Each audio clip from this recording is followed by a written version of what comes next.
a fear to take an extra GM move happens most frequently in fights where a lot of the rhythm of play is player characters make an attack, player characters make another attack, they get a success with fear, the GM goes, but then the GM spends a fear to spotlight another adversary, right? Where it's a little bit more of this back and forth between adversaries and PCs.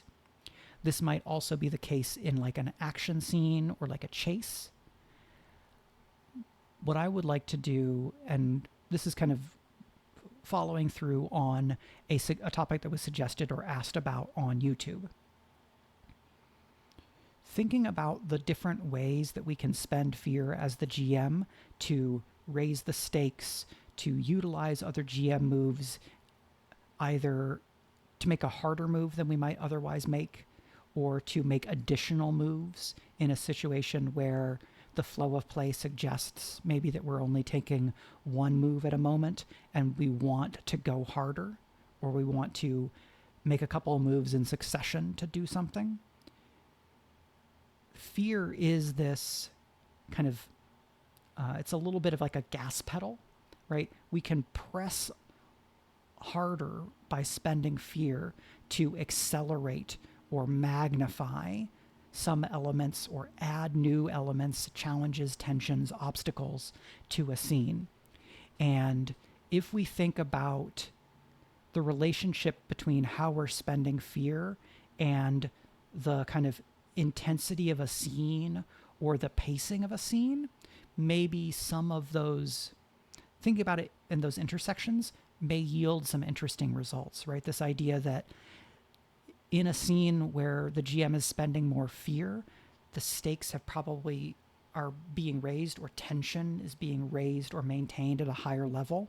The adversaries or whatever forces of antagonism are maybe operating at a higher intensity, a higher frequency, and that impacts how a scene operates and how it would feel to the PCs. And that when you're GMing, you can keep that range of action, range of motion in mind, and make deliberate choices about when you want to push the gas, right? When you want to increase intensity or increase speed, versus when you want to back off a little bit. And maybe you want to go hard at one point in the scene and then back off at another part of the scene.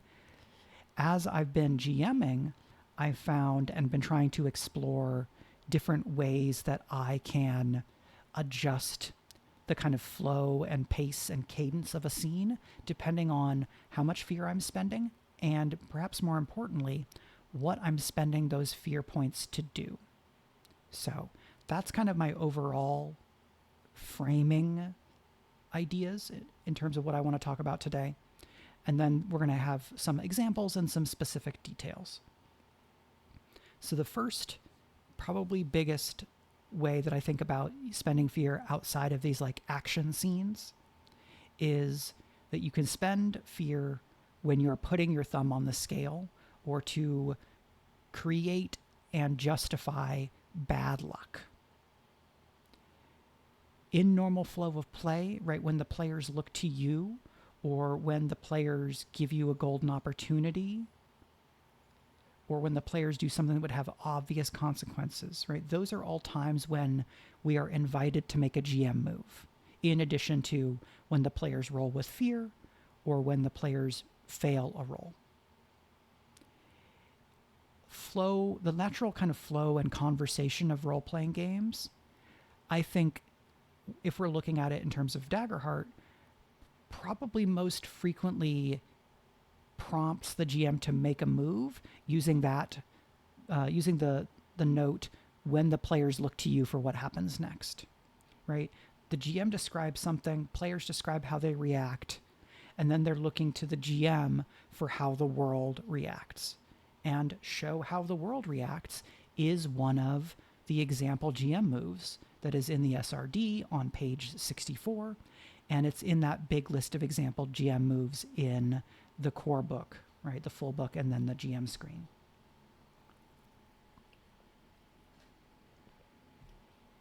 So that's a baseline. There are going to be opportunities and prompts for us to show how the world reacts, or ask questions and build on the answers, to make an NPC act in accordance with their motive, or to drive a PC to take action by dangling their goals in front of them, right? These are all verbatim example GM moves in the SRD.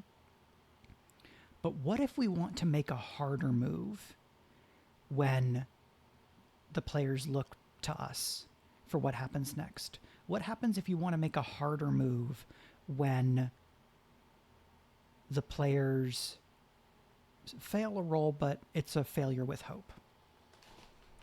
I've been trying to practice and be really diligent about making failure with hope results soft moves, right? Making soft moves in response to those failures with hope versus a harder move in response to a failure with fear, so that the players feel like there is a difference in what I'm going to do based on the results of their dice rolls, so that the differences between these different options feel meaningful, since the GM is invited to make a move on a success with fear, on a failure with hope, or a failure with fear. And that's just on action roll results, right?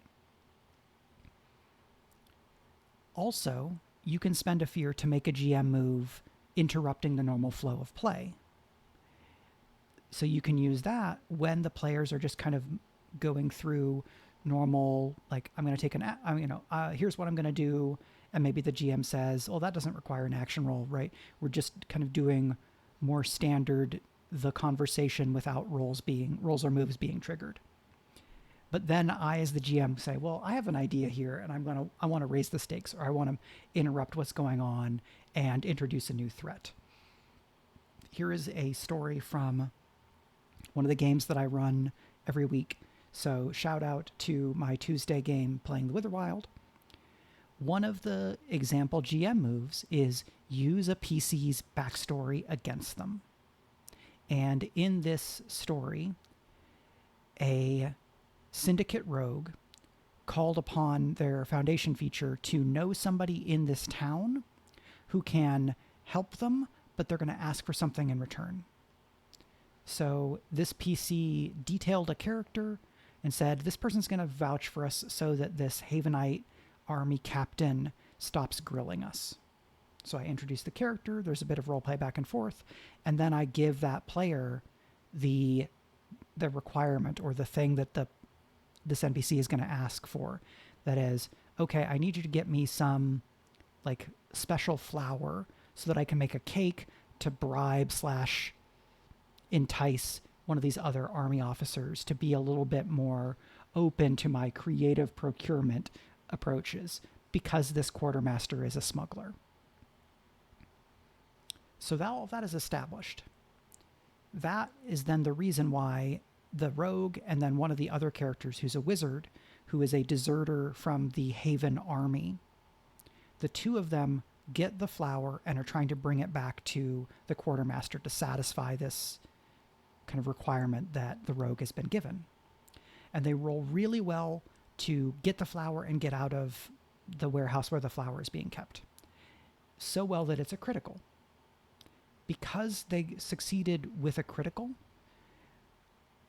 when I had an idea of a complication that I wanted to add, it felt right in the moment for me to spend a fear to do so. I think that if I had not spent a fear to do the first stage of this, the players might not have raised an eyebrow. When I did the second fear expenditure, I think that might have raised eyebrows if I did it without spending fear. So what I did was, I said, as you approach the quartermaster's tent, I'm going to spend a fear, and I'm going to say that he's not alone. There are Haven army soldiers in the tent with him. And remember, one of the PCs is a Havenite deserter. And the smuggler or the rogue might not want to deliver this flour in front of other people in the Haven army, because that might expose or implicate the quartermaster and sour that relationship, right? So I spend a fear to say this quartermaster is not alone right now, which is reveal an unwelcome truth or unexpected danger. If I were to use one of the kind of example GM moves written in the SRD, which are basically the same as how they're written in the core book. Maybe some of the wording is different. I don't know that it is. I think it's close enough to be not especially important, right? So that first move is reveal an unwelcome truth or unexpected danger. The quartermaster is not alone. Here is a danger because one of you is a deserter. And then I spent another fear to make it even worse. And I said, or I asked the player who is playing the wizard, who's a deserter from Haven, I want to create a sergeant who you served with before you deserted and who knows that you deserted, because that character is here in the tent with the quartermaster. Right? So I spent a fear. I'm using a PC's backstory against them because the player is the one who said, I'm a deserter from the Haven army. And now I'm bringing it back in, and I'm using it to create a complication. But I still let that player tell me who this person was and add to the backstory that they had already written, kind of filling in some details. So I gave them some agency even as I was putting them in a spot, right? And that, for me, is one of the ways where I feel better about spending fear, especially spending 2 fear on kind of a 1-2 punch move, because I'm still giving some agency to the player in setting some of the terms of how this complication is manifesting. And I had gotten a sense from the player that he was at least up for the fact that the character is a deserter being used against the character, right? To create challenges for him, the player, for his character to navigate.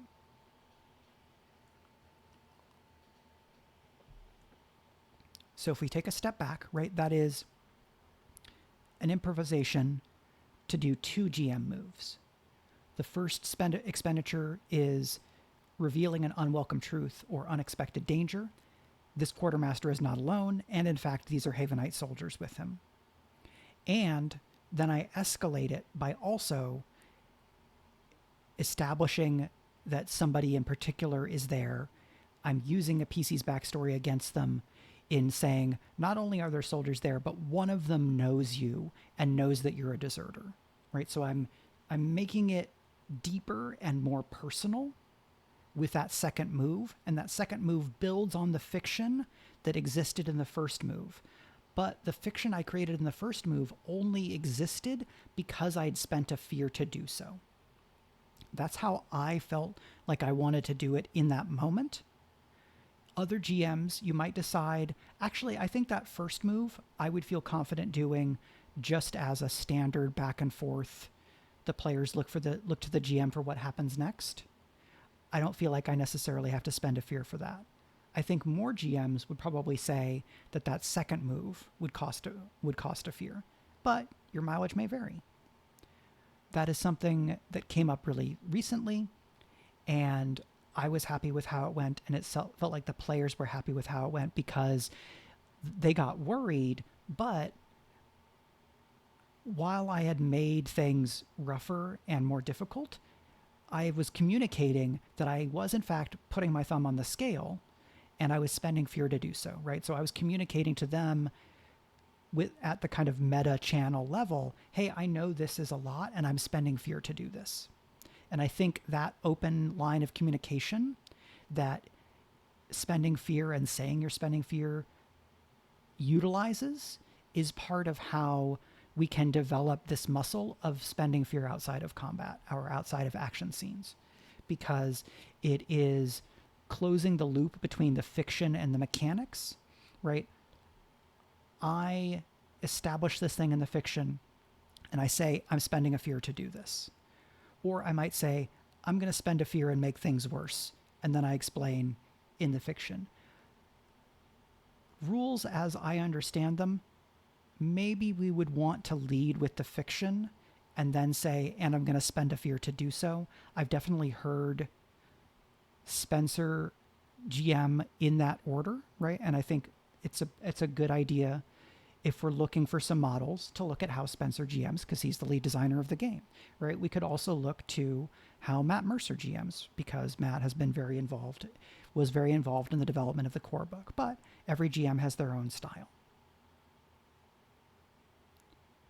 So once I'd done this, right, I had that NPC that the player created talking loudly, which then brought this danger and the kind of reality of this person knows you're a deserter back into the fiction to communicate to the character that that sergeant was present, where I'm taking what we've discussed at the meta channel out of character, I'm bringing it back into the fiction as a stimulus or as a prompt for that character to react, not just for the player to react, right? So that's a full loop of using one fear and then another fear to escalate in just kind of an exploration or interpersonal scene.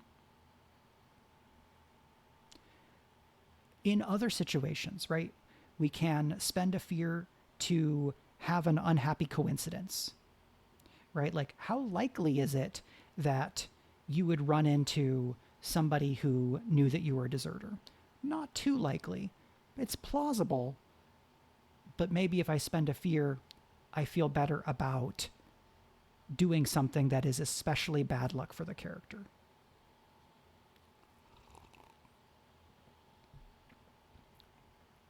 Another thing I like doing as a way of spending fear is cutaways, right? This can be in any number of scenes, but what I have done is I'm going to spend a fear to cut away to show what the villain is doing or show what an antagonist or adversary is doing.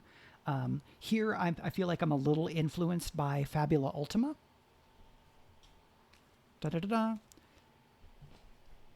Because there's guidance in Fabula Ultima about basically doing villain scenes. Because the first time, I think in a session, maybe the first time a villain appears in any given scene, the players get a resource called Fabula Points, if I'm remembering correctly.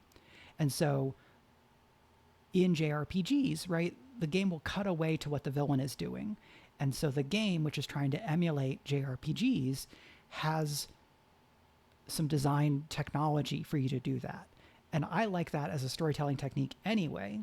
So how we can translate that or evaluate that in Daggerheart mechanics is make a move the characters don't see, right? Note that is characters, not players, right? I spend a fear and I tell the players, here is something that's happening elsewhere that the characters don't know about. Right, I'm creating suspense because the players know some other thing that then the characters don't.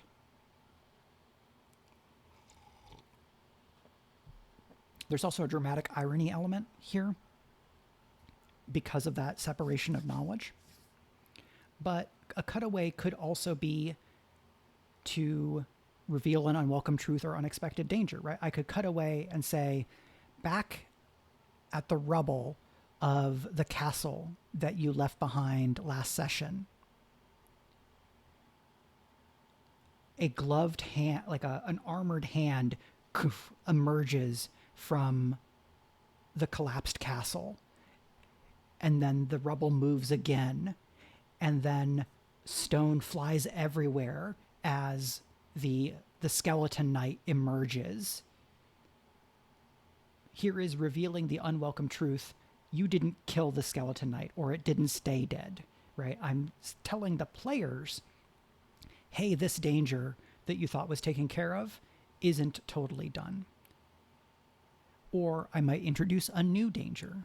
In another game, the Monday night game that I run, at the end of a session, and I don't remember if this is with fear or just as a move, so I apologize if they remember.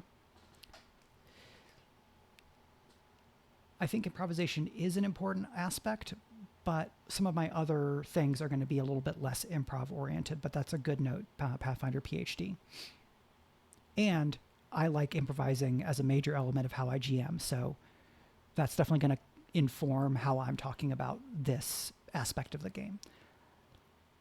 I cut away using kind of camera language to say, okay, down the same tunnel that you're in, farther down, and over this way, here is a villain character that you're trying to catch up with.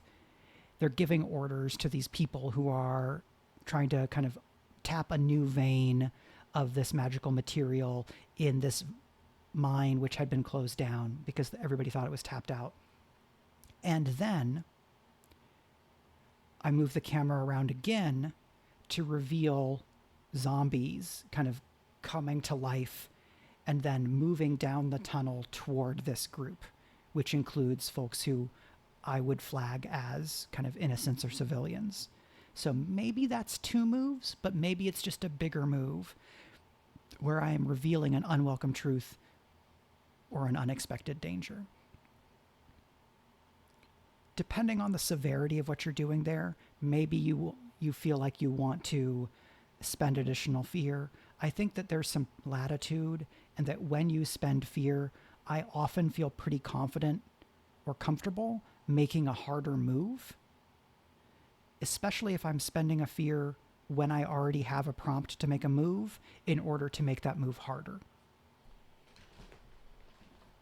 So that's a big element that is one of my kind of the umbrellas under which I think about using fear outside of action scenes. Another one is to just complicate an action, right? In a situation, if you want to make something harder, you might spend a fear and tell the player who's about to act, this is harder than this is going to be harder than you think than you might think, and you reveal, maybe you reveal an unwelcome truth, or you I'm trying to look at my moves so we can return to them, right? Some of those earlier things could also be flagged as signal an imminent off-screen threat. So a cool thing about Daggerheart is that these GM moves that are kind of in a language that to me is familiar from Powered by the Apocalypse and Forged in the Dark games, these are all example moves, right? They're not the full menu of what you can do, but they are meant to be useful, evocative, and inspirational. And so a given move you might be able to describe it in a few different ways. That doesn't mean that it's not a good move to make. It more means that kind of storytelling just works in certain kinds of ways. So like, I wouldn't be worried if you feel like, oh, wait, is this show collateral damage or signal an imminent off-screen threat? That, I don't know that it's super important.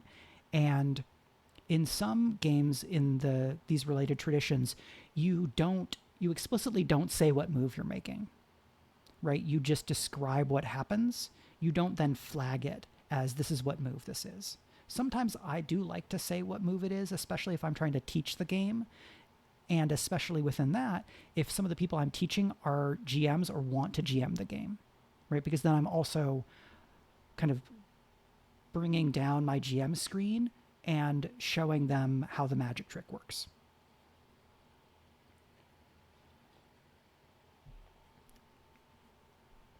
So a character is trying to climb a castle wall.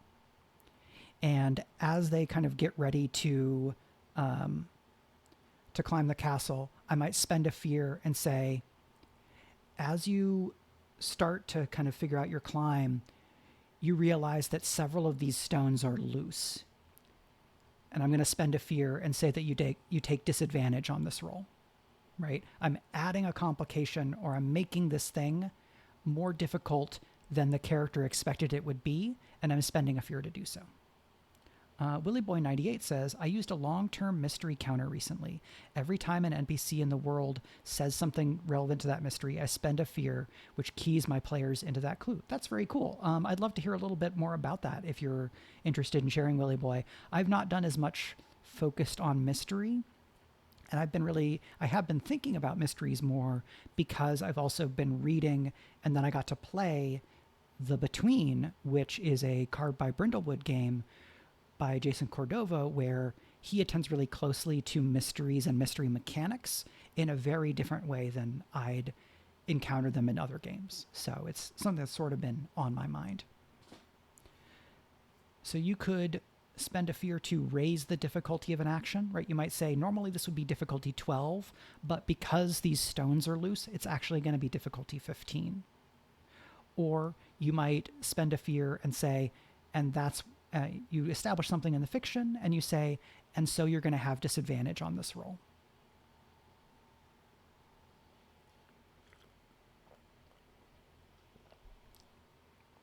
That way, if you are making a little bit of a zig or a zag from what you previously established in the fiction, you're communicating to the players, hey, I want to play fair here. I'm going to make this harder than you thought it was or that your character thought it was, and I'm going to spend a resource to do so. You could, ahead of time, just establish the fiction at that higher difficulty, but maybe even if you know that you're going to do this, you might establish the fiction and then introduce the complication, because that creates a sense of escalation and it adds to the suspense or the emotional value of that role. I would probably use that fear before the player character decides whether they are going to use a hope to utilize it, spend a hope to utilize an experience, or I might do it as the player is trying to decide how I'm going to pile up all my bonuses. I probably wouldn't do it after they've rolled to say, well, actually this was harder and what you thought was a success is now a failure. I probably wouldn't feel good about that. I'm also less inclined to improvise a fear move that says, and now you have to re-roll your success. But that, I think, is more a personal taste thing, because it would feel bad for me to take it away from them. There may be times when you have a environment feature or an adversary feature that has some prompt, probably a reaction feature that might make a player re-roll a successful attack. Maybe that will work just fine. I don't recall how common that is in the book, and I'd have to go and reread everything to see how much that is the case. But I would rather add that complication or add that difficulty earlier in the process, just in terms of how I like running games. Another way you can do this, right, you can complicate an action, is if there is a social adversary or any kind of adversary present and the player is rolling against them, but it's not, well, and this is actually anything, right? You can utilize an experience for an adversary to make them harder to hit because you're adding to their difficulty in a situation where that experience is relevant, right? If I had a character was trying to haggle with a social adversary, right? Like a merchant, I could say, I'm going to spend a fear to utilize an experience for this merchant that is, haggling +2. And so it's going to be difficulty 12 instead of difficulty 10. In that situation, right, you're really spotlighting the ways in which that experience is making the adversary more challenging in that moment. So you can just spend a fear, utilize an experience for an adversary, and add it to their difficulty for a given roll. This could be in combat, right? If you're fighting against an adversary that can fly and one of their experience is a deft flyer, I might spend a fear before a player makes an attack and say, as you approach your blade on the sheath, they begin kind of flying and swirling inconsistent patterns. I'm going to spend a fear and add this experience to their difficulty. So now it's going to be 13 instead of 11. And maybe you give the difficulty, maybe you don't. I would probably want to say how much harder something got in a situation where I utilized an experience like that in combat or out. But again, that's just a personal taste thing. A big way of using fear outside of combat is in adversaries and environments. right? There's a bunch of, or there are a number of environments. It's 20-ish in the core book, I believe. I really like environments, as folks who have watched some of my other streams know. And a number of these environments have fear moves, or they have fear features, right? So Abandoned Grove has Defiler, where you add a chaos elemental. Bustling Marketplace. Does it have a fear feature? No. Sticky Fingers is just an action. On Cliffside Ascent, you can spend a fear as an action to have a PC's handhold fail, right? Where they didn't fail a roll, you just spend a fear and say, well, your handhold slips and you begin to fall, right? And then there's some mechanics that it follows through with. So the way I run games of Daggerheart, and you may feel differently, or you may play with DMs who feel differently. For me, there's always an environment in play in whatever scene we're in. It may just not have a write-up. And so in those cases, when I'm using a move to spotlight the environment, I am improvising those moves. But if we look at the SRD, so here we're going to jump over to the SRD, and then we're going to go up to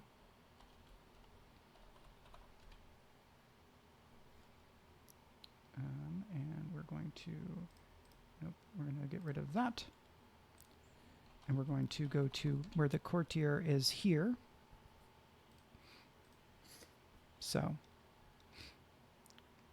courtier, tier 1 social, right? Scapegoat, action, spend a fear and target a PC. The courtier convinces a crowd or prominent individual that the target is the cause of current conflict or misfortune, right? That's a fear move. Sorry, I'm just going to move this over here so that it doesn't cover up my camera as much.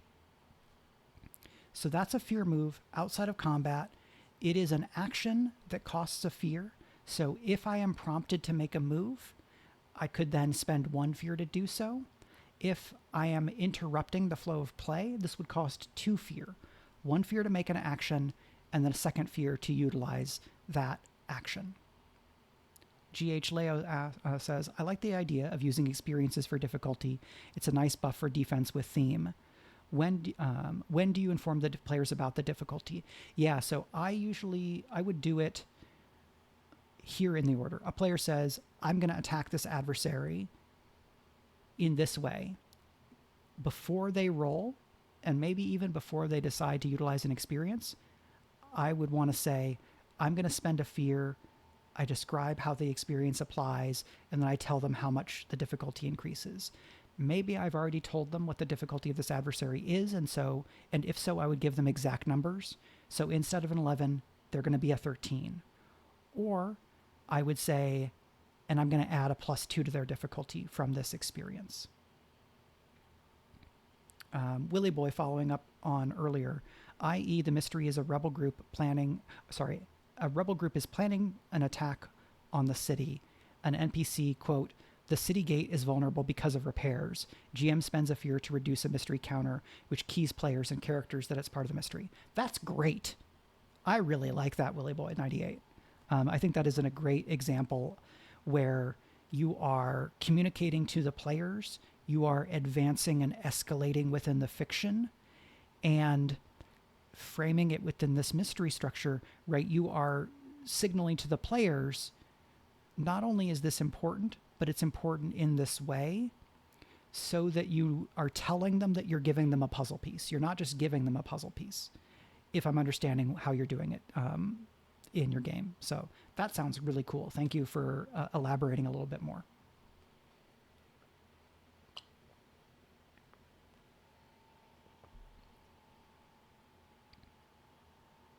So social adversaries. Oh, hi, Triffidy Mats. Yeah, I think it's very cool.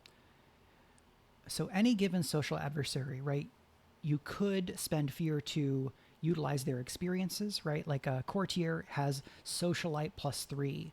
Normally they're difficulty 12, but if you really wanted to show how a socialite was digging their heels in interpersonally to stand in the way of the party, you could spend a fear, describe how kind of their adeptness or their fluency with being a socialite applies, and say, and so this is going to be difficulty 15 instead of difficulty 12.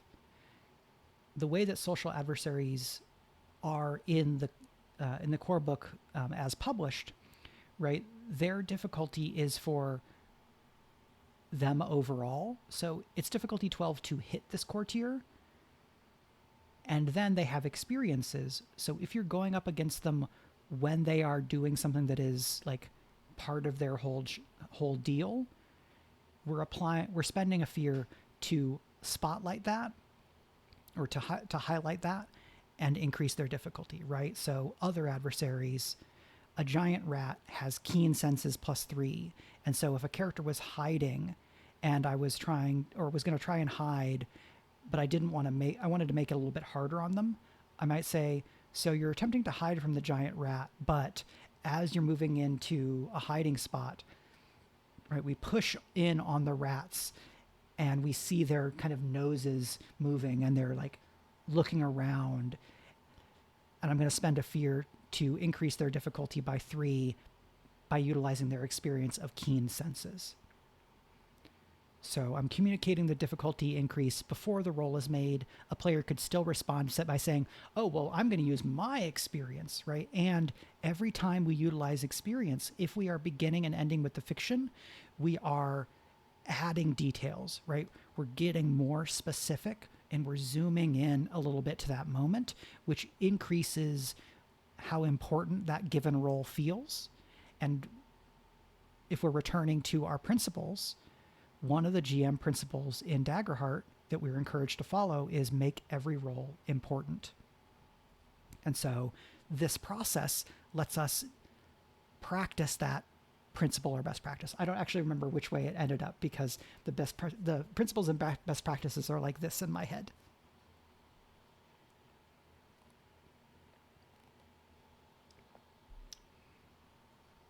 So some other social adversary moves that use experiences. I wrote some of these down so that it would be easier for me to find them. So it's going to move, and Petty Noble. This is another tier 1 social. And so they have a stress move, right, where they can bring in some guards. And then they have exile. Spend a fear and target a PC. The noble proclaims the target and their allies are exiled from the noble's territory. While exiled, the target and their allies have disadvantage during social situations within the noble's domain, right? Because they have been exiled, they are persona non grata in that space. That exile you could use when the players are present. That's probably my preference. Or if they've done something, I might cut away by spending a fear to signal an off-screen threat, and then spend a fear on exile as the noble describes, kind of declaring the party exiled, unwelcome in the noble's territory.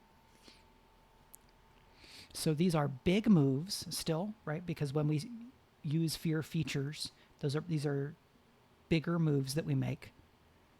They have that extra cost because anytime we're doing that, we have to make a move and then we have to spend a fear because it's a fear feature. So if we're not already prompted to make a move, we're spending 2 fear to do this. But if we're in a scene and a player character fails a roll to like convince the noble to go and do something, and I think it makes sense in the fiction for that noble to like really escalate, then I'm spending a fear, describe the exile, and the hammer comes down on them. There's several others, right? If we look at Royal Advisor and Merchant Baron, they both have fear features. I'm going to go to Monarch and look at that one, and then I'm going to come back to something that's not technically a fear feature, but I have used as a fear feature with other adversaries.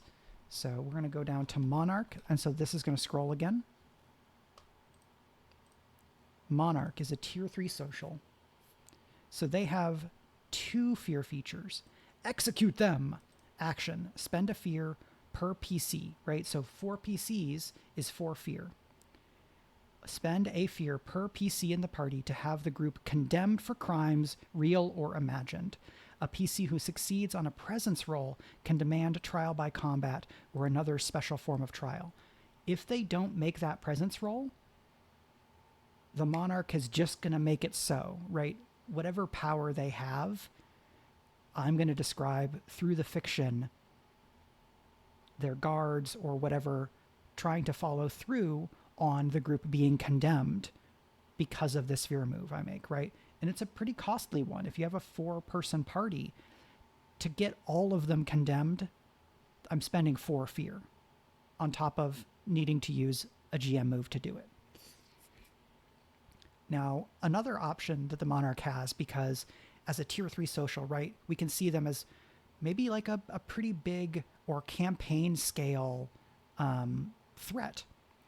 And so the other fear move that they have is Casus Belli. This is a reaction, and it creates a long-term countdown that starts at 8. Spend a fear to activate after the monarch's desire for war is first revealed. And then when this countdown triggers, the monarch has a reason to rally the nation to war and the support to act on that reason, right? Casus Belli is the justification for going to war that lets you kind of get the ball rolling. This is a little bit, Mike has watched people play Crusader Kings 3 enough. And when Casus Belli triggers, you gain 1d4 fear because they're going to war. This is a long-term countdown, so it ticks down on a long rest or when you spend fear to accelerate those countdowns. But it's not a standard countdown that ticks down every time players make an action roll, right? It's that long-term style. Fizzackerly says, I have a couple of big countdowns in my Witherwild game that the players know about. One is to do with a Wither, and another is Haven readying to invade further. I can spend a fear to count down. The players know, but they don't know which countdown, at least not every time. That is fun for creating suspense, and it's a perfectly solid way of doing things. As an example to show different options, not to undermine you, Fizzackerly, just being clear, another option you might have is you could do a little cutscene every time you tick down one of those clocks, and that cutscene would communicate to the players probably which of those countdowns, and that lets you show the fiction of the progression. But that's a different dramatic move than what you're doing here, and one of them is not better or worse in a universal sense. But that is very cool. Long-term countdowns and faction countdowns, I think, are tools that can be useful in a number of situations. Cool. So it seems like we're on most of the same page for Zachary. Thank you so much for sharing that example. It's very cool. There is a faction countdown system as an optional rule in Five Banners Burning in the core book. That faction system we could compare pretty easily to faction projects in something like Blades in the Dark. And I think it shouldn't be too hard to take that and bring it into a game of any campaign frame where faction projects or faction agendas are a notable part of the game.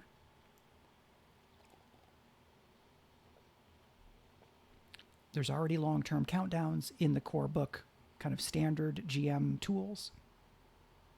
But if you wanted to get more detailed or give these another dimension, right, that's a place that you could look.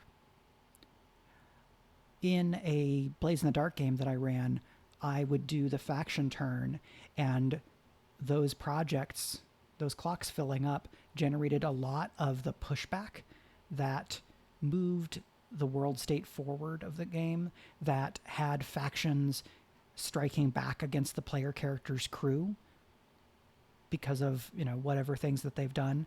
And if you are interested in spending the time during your prep or during downtime in play to maintain and count these long-term countdowns down, they may help you convey a sense of a living world because things are moving on and happening even if the player characters aren't in the room when those things are happening, right? Either because you're cutting away to show the things happening, or you are representing it by saying, hey, these countdowns are ticking down. Or during a long rest, you say, and on a long rest, I gain 1d4 fear plus the number of players, and I'm going to tick a long-term countdown.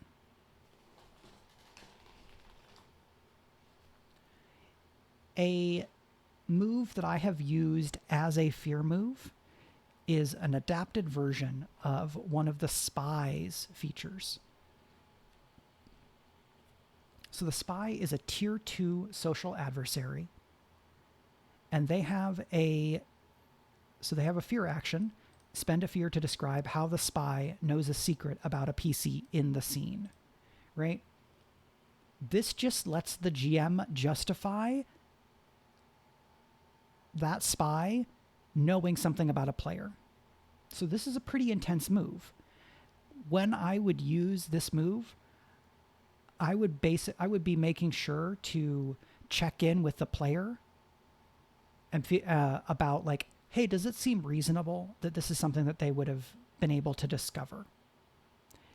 So that if the player feels really strongly about that secret and it's like, I don't want this secret to come out right now, or I don't know that I understand how this could have come out, or how the spy could have learned it, I'm giving the player room to kind of push back gently, or maybe even not super gently. I generally wouldn't use this move without saying that I'm doing so. Another move that the spy can do that I have used as a fear move, because I'm utilizing, it's basically being done by characters that aren't spies, right? A spy is better at this, and so for them, they can just mark a stress to reveal that the spy is present in the scene observing the PCs, right? So the full move says, fly on the wall, reaction.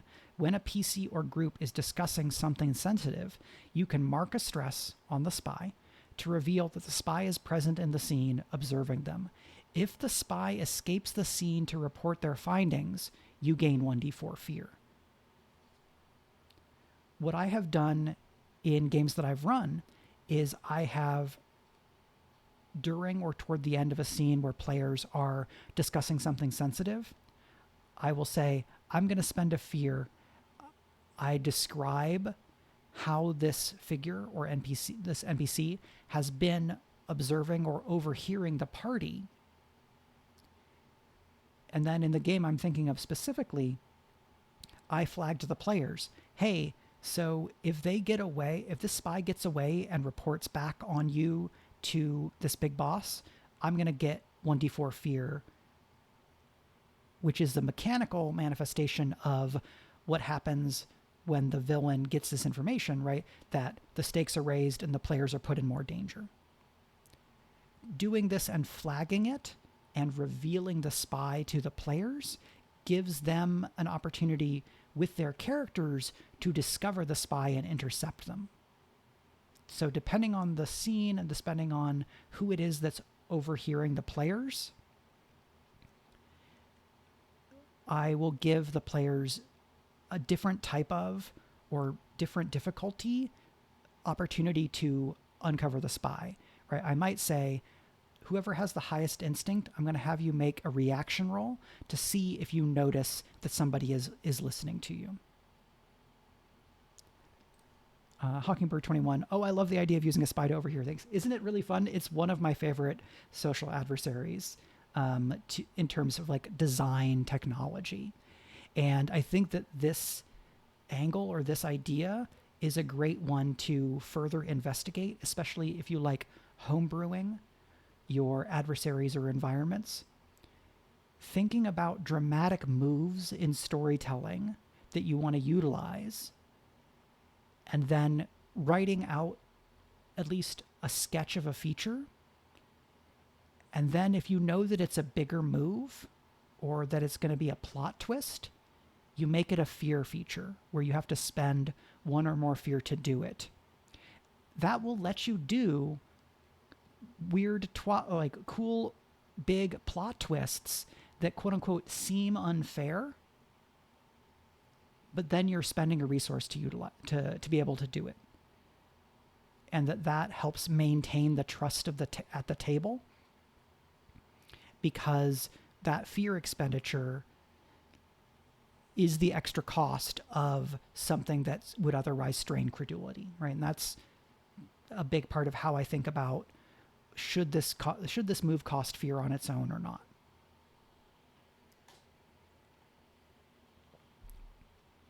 Fazzackerly donated to contribute to the cult's totem. So what I'm going to say is, let's see. So I like the cult totem thing. I'm trying to figure out the best way to use it, right? Because this is channel points. You get channel points by being here.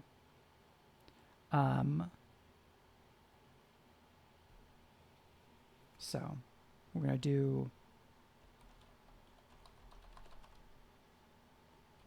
All right, this is going to be another 5 or 6.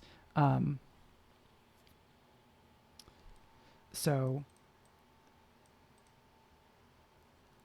with 5 more contributions to the cult's totem of that 500 or more, that will then trigger another sharing spotlight stream that I will do probably before the end of the month, but we're getting closer to Gen Con, so I can't promise it. I might do one anyway, but if y'all contribute, I'll do it sooner. And I would say engage with this mechanic as much as you like or as little as you like. In the future, when I've got more of the like streaming structure set up, I may shift some of this kind of stuff over to like super chats or bit donations or things. But this is a funny bit anyway, different bit, not Twitch bits, like a comedy bit. So there's that. I'm very glad that you like it, Hawkingbird21. I hope you get the chance to use it and that it feels good to do so. And then however it feels, I'd love to hear about it in the future, whether that's here in chat or over on YouTube for this video or something else, or over on my Patreon. As a reminder, the best way to directly support what I'm doing in terms of Daggerheart resources right now is to become a subscriber over at my Patreon. I have some exclusive material that's just for patrons who are at paid levels. I am going to be releasing the kind of rough drafts of Daggerheart compatible material that I'm publishing kind of starting next month / when the homebrew kit comes out at Gen Con.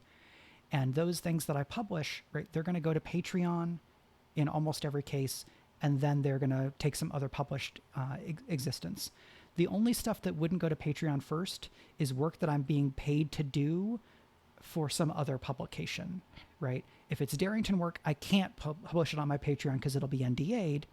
But if I'm doing other stuff for like some third-party company and it's being derailed directly for them, that might not go to my Patreon first. But I'm going to be doing a lot of stuff for myself that I'm self-publishing or that I'm publishing with some kind of operation that I co-own, and so I have this permission to use it how I want to. Fazzackerly says, I tend to use fear points as a more powerful version of when the players roll with fear. Sure, right? A success with fear can be a moderately hard move toward a hard move. Failure with fear is meant to be the hardest move. And then you can add intensity to any move by spending fear. I think that's a great way of thinking about it. Or a great framing for how you're doing your moves and why a move is as strong as, softer or stronger. Okay, so that's adversaries. Let's go take a look real quick at some environments to see environment fear moves. Because adversaries and environments are places where we can create... Sorry, I'm just going to jump back to here while I'm searching for the particular environments, because It's just a lot of the screen having to scroll and change, and that might not be that might be unhappy for some folks from a sensory standpoint, like visual overload. Ding, ding, ding, ding, ding, ding, ding. Okay, so we talked about cliffside ascent. And then if we go and look at local tavern, right? Mysterious stranger. This is reveal a stranger concealing their identity, lurking in a shaded booth, right? This is kind of a pretty soft move because the stranger might be a helper, right? This is the hobbits are in the prancing pony, and Frodo notices like a cloaked figure smoking a pipe, right? That's Aragorn. But when he's first introduced, Strider is this more ambiguous figure. You could also do someone comes to town, introduce a significant NPC who wants to hire the party for doing something, right? Some of these actions are just make a dramatic move that isn't necessarily especially dangerous or threatening. So I could do this maybe on a failure with hope. But bar fight is a fear feature. Spend a fear to have a bar fight erupt in the tavern. When a PC tries to move through the tavern while the fight persists, they must succeed on an agility or presence roll or take 1d6 plus 2 physical damage from a wild swing or thrown object. A PC can try to activate this feature by succeeding on an action roll that would provoke tavern patrons, right? So not only is this a fear feature that I can use as the GM to cause problems, as written, it's also telling GMs, hey, this is something that the players could trigger too. So you probably want to communicate that to the players in some way or at some point. Or it's written there as permission. So if the players say, well, what happens if I want to, how would I try to start a bar fight? It's already written out there for you. For me, I often think about environments as kind of codified prep because they will often prepare or give you the tools to utilize or to dramatize a situation within a certain place, or for an event, a certain type of situation.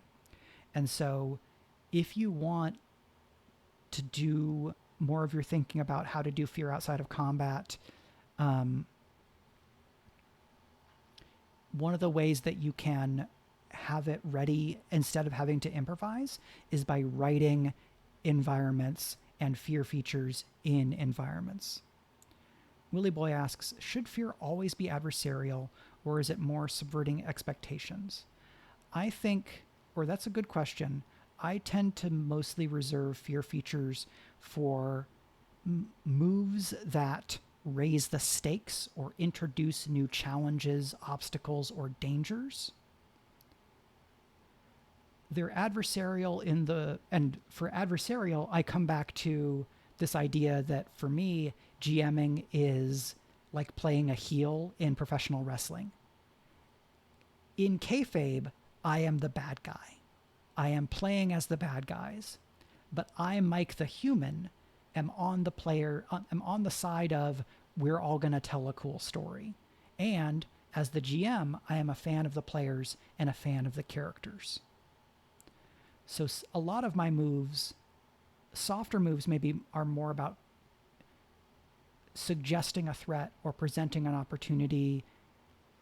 I'm more likely to go to fear moves or to call something a fear move, give it a fear cost, if it is introducing danger, creating new challenges, introducing obstacles. But that's a good question in terms of what would be a fear move that is subverting expectations, but not necessarily explicitly antagonistic toward the players within the narrative, right? Not me, Mike, being antagonistic toward the characters, but acting as the antagonism in the story.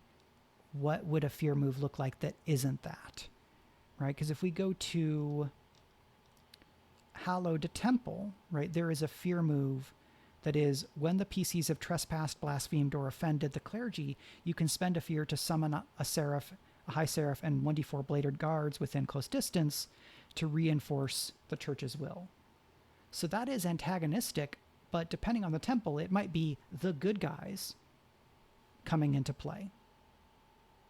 So depending on your game and the flow, it may be that if you want to make a really unexpected move as a GM and you feel like either it isn't established or that it's more disruptive or that it's a bigger swing, then you want to spend fear to do so. How much spending fear is only for making things harder versus introducing wrinkles or twists? I think that's probably a lot up to the GM, right? I think if you ask that question to Spencer, he'd probably have a really interesting answer that may be pretty different from mine. I don't know that I've heard him speak on that directly. It doesn't mean that he hasn't spoken on it publicly, but you know, that's something that is very interesting to think about and explore. So, environment features. Okay, let's look at some other environment features to try to fill out some possibilities here. Haunted City, right, has Apocalypse Then. Spend a fear to manifest the echo of a past disaster that ravaged the city. Spoilers for Age of Umbra. Specifically, Episode 5 of Age of Umbra. I believe that Matt, while GMing, used a version of this environment for Age of Umbra, including the Apocalypse Then thing, referring back to the apostasy riots. This was very fun for me to see because this was Mike gets to play one of their favorite mini games while watching Daggerheart. Which thing is the GM using or reskinning? Matt, if you weren't doing that, then it's a cool, happy accident. I loved it anyway. If you were doing it, it was great. I loved it. So these features, right, Apocalypse Then and the Defiant Censure, are definitely an escalation or introducing a new challenge, right? The Apocalypse Then is like, oh yeah, there's a bunch of ghost stuff that's happening, this like dangerous illusory terrain that is creating a bunch of challenges for you. Apocalypse Then could kind of be its own whole scene because it has a progress countdown, right? As the disaster is playing out and the PCs have to kind of move through these different challenges. Things like Apocalypse Then feel or can feel very much like a delve in Heart the City Beneath, or any time you're using an obstacle clock in like a Powered by the Apocalypse or a Forged in the Dark game, right? Here's an obstacle. You're going to have to overcome it. Each roll is going to be addressing part of that obstacle, and then the fiction is going to move forward. And so in a progress countdown, right, you introduce the challenge. Then as the GM, you say, here is where you find yourself. And then a player addresses that challenge, and then the fiction advances. Here's a new situation you find yourself in, right? Which is why we have this list: rampaging fires, stampeding civilians, collapsing buildings, crumbling streets.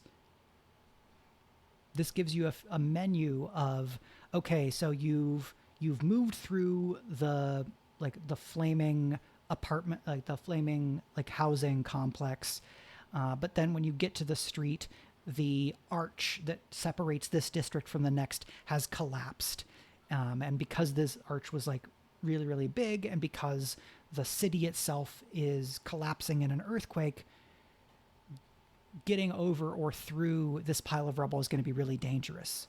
How do you want to approach it, right? That's the new challenge within this overall progress countdown. And then the players roll, and the fiction will advance in some way, right? They will either overcome the immediate obstacle, or something will change in the story, even if they aren't overcoming that obstacle, because the fiction is always moving forward. Burning Heart of the Woods, which is another one of my favorite environments. In that one, let's see, what are our fear moves? This one maybe doesn't have fear moves, but what it does have is several different actions that you can utilize on top of the passives that it has. But one of the things we talked about earlier is you can make an action bigger by spending a fear, right? So you could do Grasping Vines and spend a fear, maybe, and you give the player character disadvantage on the agility reaction roll as vines come at them from several directions at once, right? It's a bigger version of the same move, and so you adjust what that move is going to be. If you wanted to really have your prep fully sorted utilizing an environment, you could, let's see.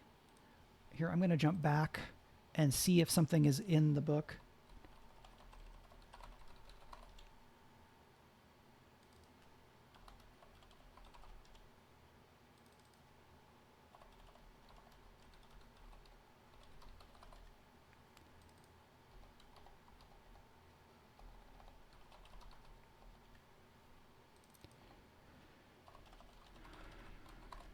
There's something that I think is in the core book.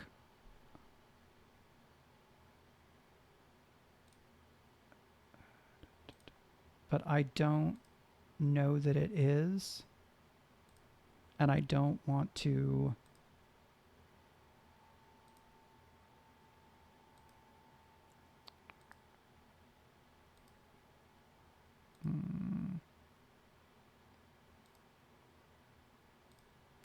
I don't want to tip my hand.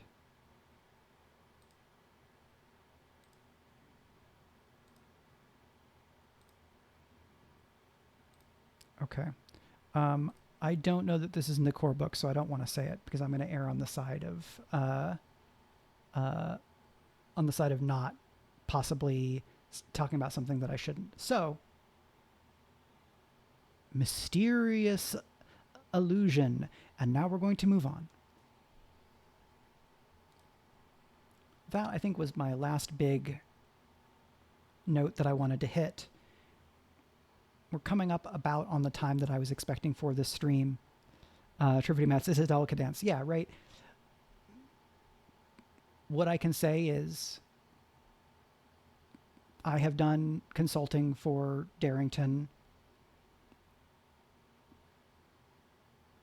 on things that have not been released.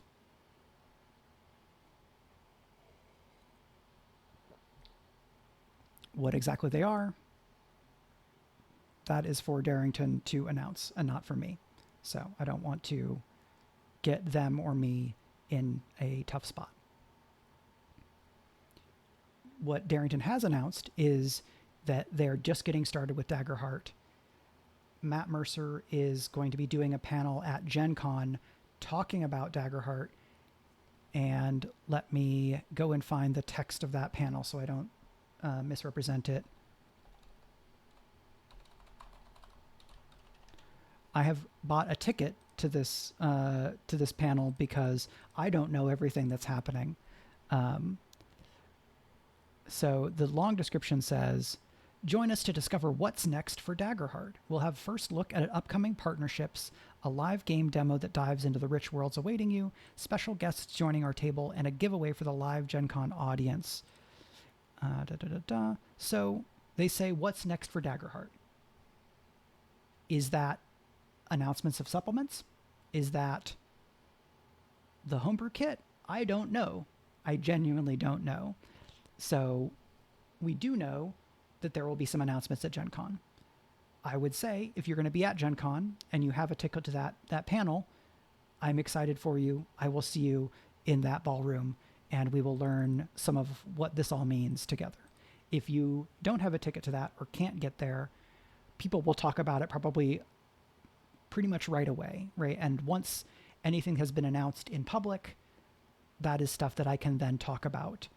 If it's announced by Darrington, right, then I can feel confident referring to stuff that they have said in public. But I don't know what all this is going to be, and so that's exciting. We have one more week before Gen Con, right?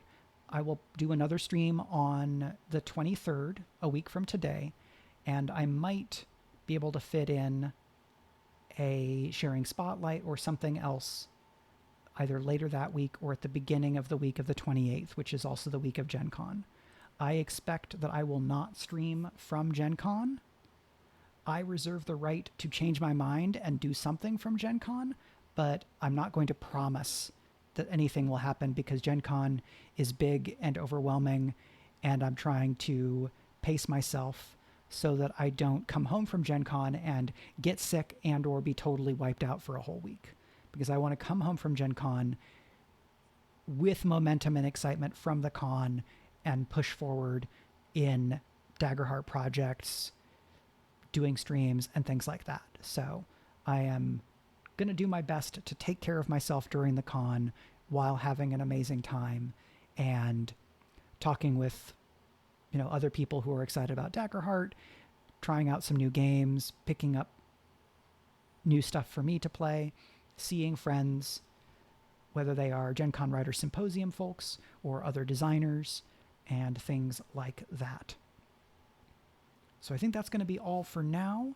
And I am going to look here to see if there's anybody that we can raid in a useful fashion. Okay.